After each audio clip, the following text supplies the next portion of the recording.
My daughter and wife should have never experienced combat in Colorado Springs. And everybody in that building experienced combat that night, not to their own accord, but because they were forced to. The hero that helped stop the gunman at Club Q in Colorado Springs is now discussing his story, and it is incredible. So I have a couple of clips from that CNN interview coming up. I'm also going to discuss, of course, what helped to motivate this hate crime. First here, I want to properly honor the victims, the 5 that were killed in this shooting at this LGBTQ club.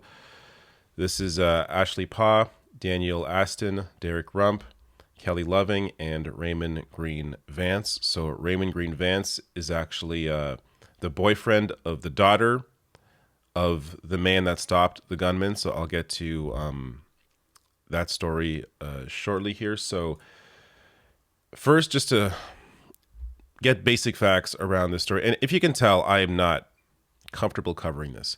I hate news like this. Absolutely hate it. And to be honest with you, when shit like this comes up, it makes me question what I do or how because this is not why I got into covering news and politics, to have these sorts of stories that are so clearly driven by hatred and this senseless violence there are clear steps to be taken to properly prevent events like this from taking place. And, we aren't taking the steps to do them. I don't know. It's so fucking frustrating. But here is just the basic facts around what happened. So Anderson Lee Aldrich, wearing camouflage and a bulletproof vest, entered Club Q late Saturday night armed with a handgun and an assault-style rifle. Within minutes, police say he had killed 5 people and wounded 18 others until he was subdued by a club patron who tackled the gunman. Several other customers then pinned him to the ground until authorities arrived. So, the man that stopped him is Richard Fierro, who went to Club Q in Colorado Springs on Saturday night to celebrate a friend's birthday with his family, enjoying a drag show that included a performance by his 22-year-old daughter's best friend. By night's end, the air of celebration would be cut off by gunfire. 3 of Fierro's loved ones would be shot, 1 fatally, and Fierro, a U.S. Army veteran, would find himself rushing to confront and subdue the gunman. So now let me get to the first clip from his interview on CNN, where he discusses exactly what happened in that moment. I went to the ground because as soon as I heard the rounds, I dove down. I pushed over my friend as best I could, and we both hit the ground, me and Chip. I put my back against I tried to stand up and I fell. And then I fell against it's like a bench seating. And at that point I saw the shooter. I had no idea what was going on, but apparently I saw him going to a patio area because I saw a lot of people in the window, or it may not even have been a window left, but I saw a lot of people and this guy was there and I saw the ACU pattern flak vest. And for me, that was like, there's a handle. I'm getting it. So I ran across the room, grabbed the handle, pulled him down, and then started to, actually, I think I went for his gun with him. His rifle flew in front of him. And the young man that tried to jump in there with me, we both either pulled him down or whatever, but he ended up at his head and right next to the AR. And then with the AR, I told him, push the AR, get the AR away from him. The kid pushed the AR. I don't know what his name was. And then I proceeded to take his other weapon, the pistol, and then just start hitting him where I could, but the armor's in the way. And I found a crease between his armor and his head, and I just started wailing away with his gun. And then I told the kid in front of me, kick him, keep kicking him. And I was guiding him. I was telling people, call 911, call 911. I brought him down. I was in mode. I was doing what I do downrange. I trained for this. I don't want to ever do this. I didn't even retire because I was done doing this stuff. It was too much, and it came in handy, and I got to protect my kid. I lost my kid's boyfriend. I tried to everybody in there. I still feel bad that there's 5 people. There's 5 people that didn't come home. And this This guy, I told him while I was hitting him, I said, I'm going to kill you, man, because you tried to kill my friends. My family was in there. All right. I have a second clip coming up later. Of course, this was driven by right-wing hatred. I'm going to link to all this stuff below the video. I can't get into the clips and all. I just can't. But this from NBC News. This is back, I don't know, I think this is a while ago. June, here we go. Anti-LGBTQ threats fueled by internet's far-right machine shut down trans rights and drag events. You're going to see a pattern here.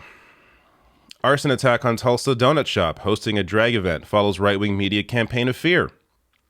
This one from, just earlier this month. And of course, this one, mass shooting at LGBT plus club follows wave of threats to drag performers and venues. Yeah. And this is just 3 examples. Of course, there is countless examples like this. Not all, attacks with people dead, but this targeted attack. I covered Boston Children's Hospital, the coverage on that, and the threats against those doctors as well. It is just an onslaught of fucking bullshit. This is stuff that I thought we got over decades ago, or maybe not decades ago, but like a decade ago. When gay marriage was legalized in America, that at that point seemed all right. We have turned over a new leaf in world society, but apparently not, because of the amount of trash that these garbage people put out for clicks, for likes, for money, playing to people's fear for cash. And there's victims, of course, as a result of it. So, of course, it continued. It wasn't bad enough that it happened before. No, the day on Monday, a couple days or a day after it happened, right-wing media continued attacking the LGBTQ community after the mass shooting in Colorado Springs. Again, you can look through these links, check out the videos, check out the stuff for yourself. I don't have the patience to sit here and watch and make you watch their trash. But if you want to, you can check it out. Another example. One day after the Club Q shooting, Tucker Carlson devoted his entire monologue to the same rhetoric that is inspiring bomb threats at children's hospitals. This is back around Boston Children's Hospital. Same rhetoric that is inspiring bomb threats at children's hospitals and attacking at drag shows. So the same kind of bullshit that he's been putting out forever. Again, he did the same thing with the Boston Children's Hospital. This is over the Boston Children's Hospital threats back in September. Last night, Tucker Carlson instructed viewers to fight back against LGBTQ community and allies, quote, no matter what the law says. But that attack didn't come out of nowhere. He's been conditioning his audience with the same rhetoric and taglines for months. And again, I'm not going to force you to listen to this fucking clown. And it isn't just right-wing media. It's also lawmakers. Legislators in state houses across the country introduced 344 anti-LGBTQ plus bills this session, and 25 of them passed. These bills and laws attack the LGBTQ plus community, particularly transgender and non-binary young people and their families, preventing them from accessing age-appropriate medical care, playing sports with their friends, or even talking about who they are in school. You tell me, who's on the right side of history here? Who is standing up for the rights of individuals and who is against people living their fucking lives? I'm so done. I'm so fucking done with the hate. Last clip here. He discusses more, and again, it's going to make you tear up. I was proud to be a soldier. I don't like these guys running around here doing G.I. Joe stuff, and they're not. I'm not a G.I. Joe. I'm just a normal guy, man. I'm protecting my family, and I reached up and I did what I had to do. And honestly, I don't care about myself in that moment. I cared about everybody that was around me, and I cared especially about my family. As soon as I got done with that guy and the cop came in, I went across the room and started first aid with my friend who was shot in the chest and the legs and the arms. And I told her, Joanne, stay with me. Look me in the eye. Stay with me. And I moved her head so she wouldn't see her arm because he was shot. And Chip was right there. Her husband was reaching for her. So I put her hand in his hand so that they could be together. I didn't know if they were going to make it. This guy, man. This whole thing was a lot. My daughter and wife should have never experienced combat in Colorado Springs. And everybody in that building experienced combat that night, not to their own accord, but because they were forced to. And I told my daughter, for me downrange, it was always, hey, get in the next patrol. Get in the next patrol, and you're done. They get over it. Get in the next patrol. They don't have that option. Nobody in that building has the option to get on the next patrol. They got to live with this now until whenever the... It's a lot for any human, man. I think this is an excellent point here at the end.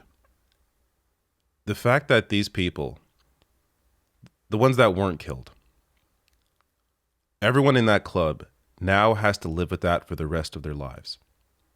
Think of the anxiety, the stress, the PTSD, the depression that that one event alone now has on those individuals for the rest of their lives. This guy, Richard Fierro, is a hero. Thank God he was there, that he has that experience, went into that, fight or flight mode, was able to do what he did to limit the amount of damage that the gunman caused. But man, nobody should have to go through anything like this. Having a good time at a bar, a night out, and a person full of hate, motivated by what they are consuming, walks into a club and does something like this. It's just absolutely disgusting. We can't continue allowing these hateful individuals on platforms like this. Whether it's YouTube, whether it's cable news, I don't give a shit. There has to be some sort of regulation here, because this shit's going to continue happening. And that, in combination with the complete lax gun laws in America, it's just a cause for disaster. And disaster struck.